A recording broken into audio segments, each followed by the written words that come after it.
Okay, so here's the 2007 Tundra. Made a mounting bracket for the Amsoil dual bypass system. And yes, there is a solution for an adapter for the cartridge system. This is a homemade, shop-made bracket. There's the bypass filter bracket. And it fits on that bottom lip right there. And it goes up to the this cooler suspension bracket. Right like that. Those two holes for the upper. The down here, I'm going to drill 3 holes. We're going to do sheet metal screws first and see how that holds up. And if we need nut and bolt, we'll do that. 90-degree bends for strength. And also, it's important to put these bends to bring this away from the cooler, because the hex heads of the screws behind, you don't want them touching this, and you also don't want this plate rubbing against the fins here, and that gives some airspace for some space for some air to blow through. Same thing on here. Bracket going this way to get the whole unit set back.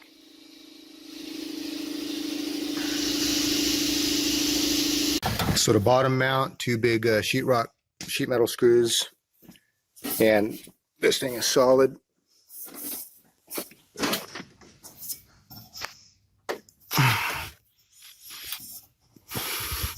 It's not going anywhere. So the next project will be mount it, run the hoses, and do the adapter, which we'll show you after we get to that point. So talk about clearance. This rod right here, and then this is bent forward slightly to give a little clearance. There's about a 1/16 of an inch, maybe 1/8 of an inch clearance to that can, so the lid shuts just fine without even touching it. Perfect. So plumb it up and put the adapter next. Yeah, so open it up. Boom. There you go.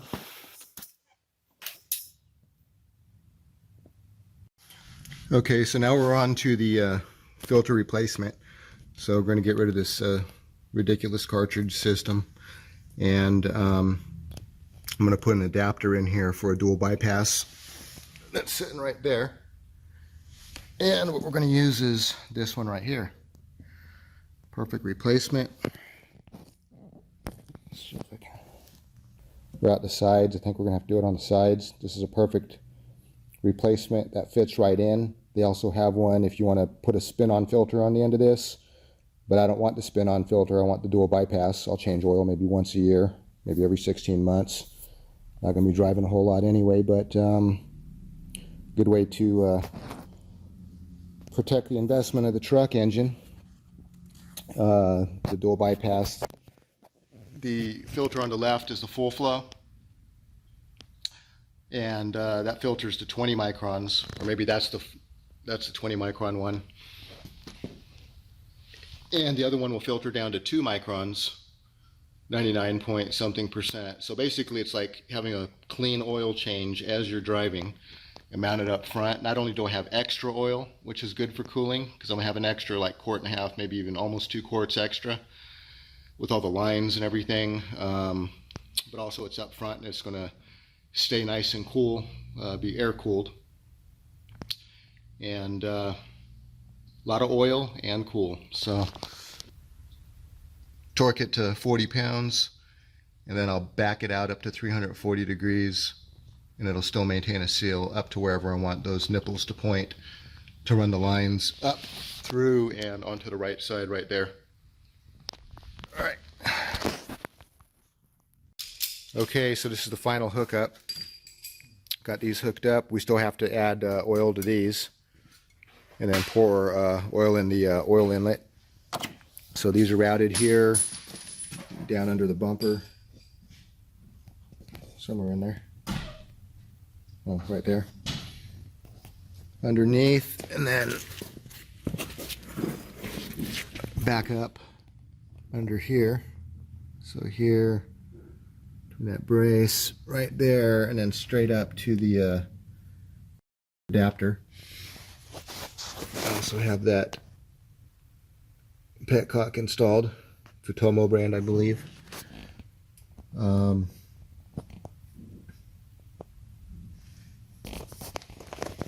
So I have this above the sway bar. I'm gonna get another some hanger or something. I can see that. Whoever worked on this car before, there's this braid there's not even bolted in on this side. There's a lot of stupid stuff somebody did on here before. Oil drain plug was tight beyond belief. So I gotta get a bolt for that, but these hoses are mounted to this bar and are pulled down to give some space in between the radiator. I want to do a little bit better job of that. I want it to be off the radiator and then above the sway bar, so I'll have to do another zip tie on here to pull it down towards this direction, and then I'll get some maybe an exhaust O-ring or something up here with a hanger to pull it up in that direction. In any case, there is clearance. Sway bar. See that? Okay, so we'll add the oil, test it out.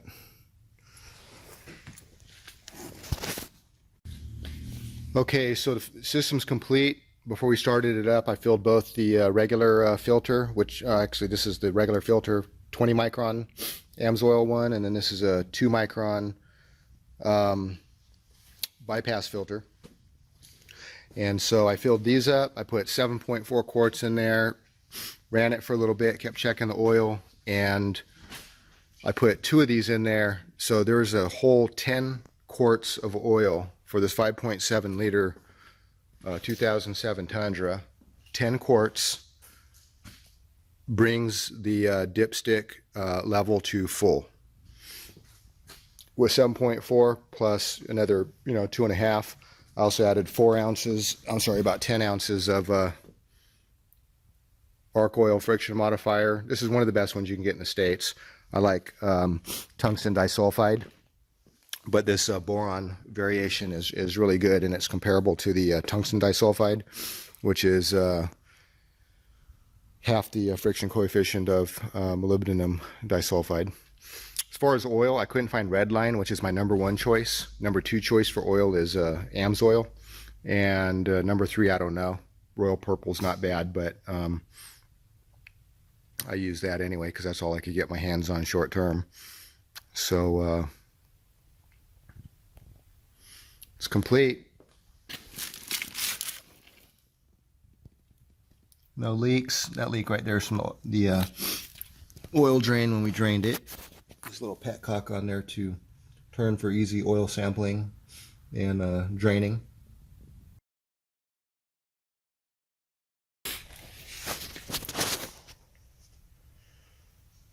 Okay, so it's a success. I'm going to keep the skid plate off, run it for a day or so, come back, and if there's no leaks and none of the hoses need to be tightened up, then I'll go ahead and put the skid plate back on and call it good. And so to change the oil, all I have to do is pop the hood,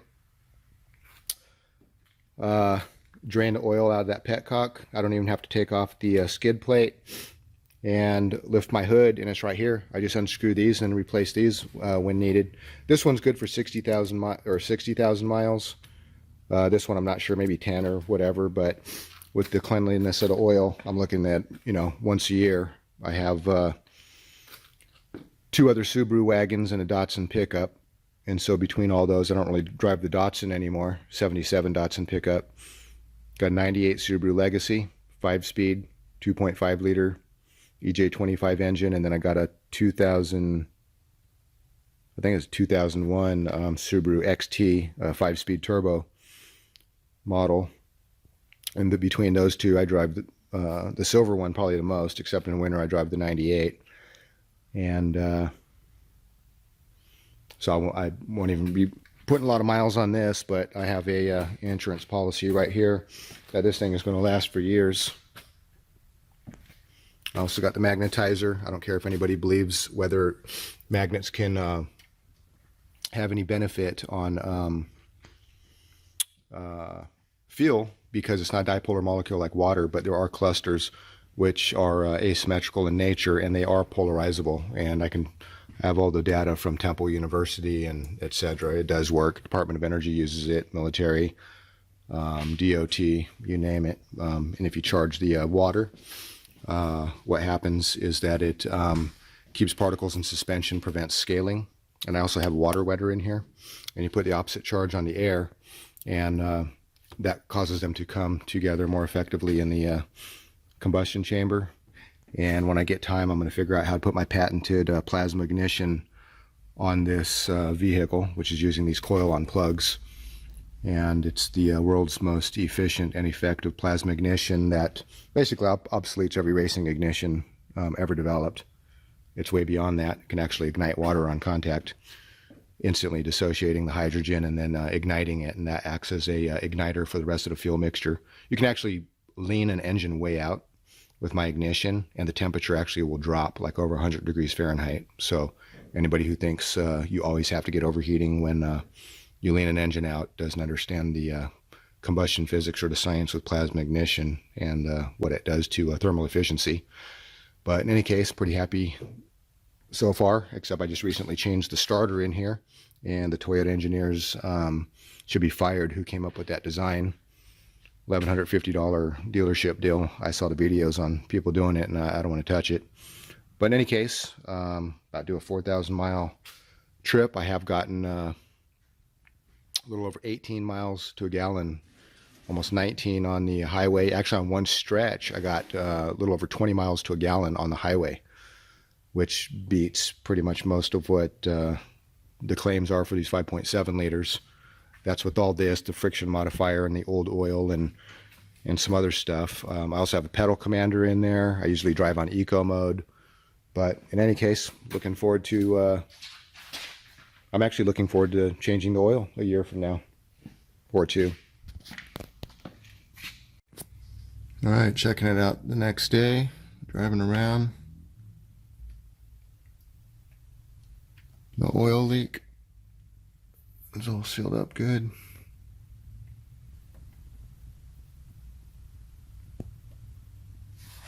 Oh, let's see.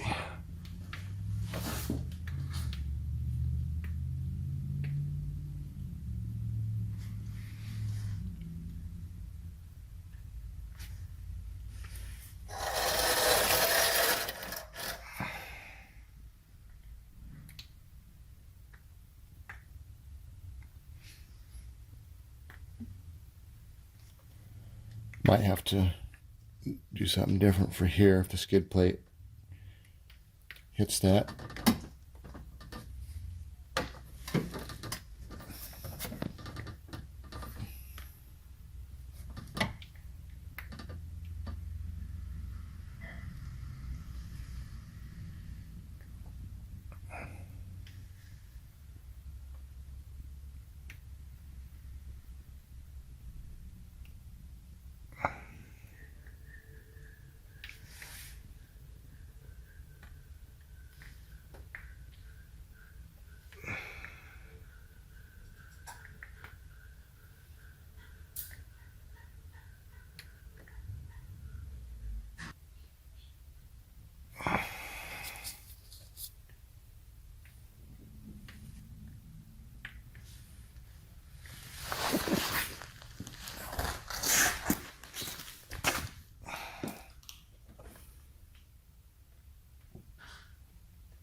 It's good.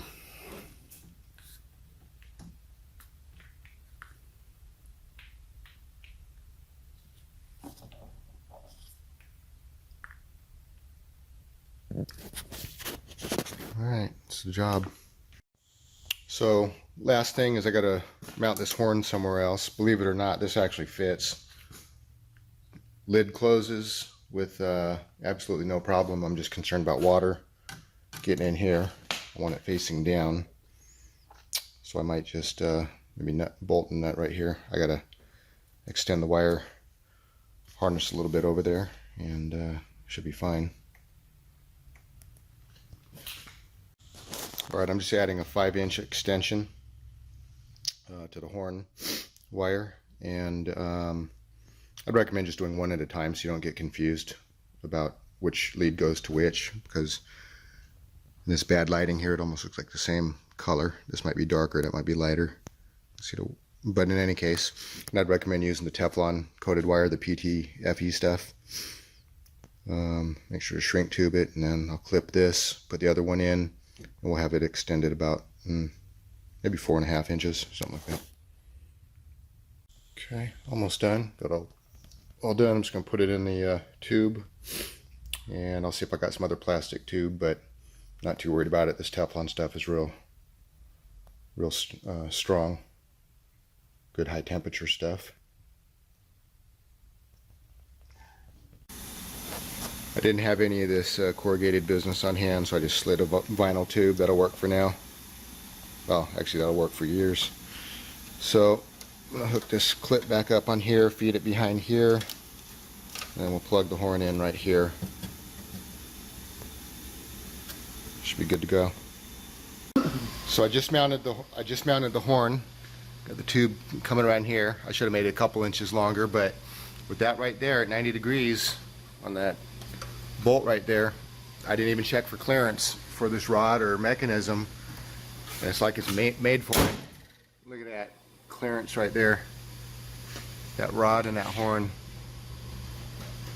Amazing. It's actually even shaped in the same angle as the horn, the bend in that rod. So we're good. We're done.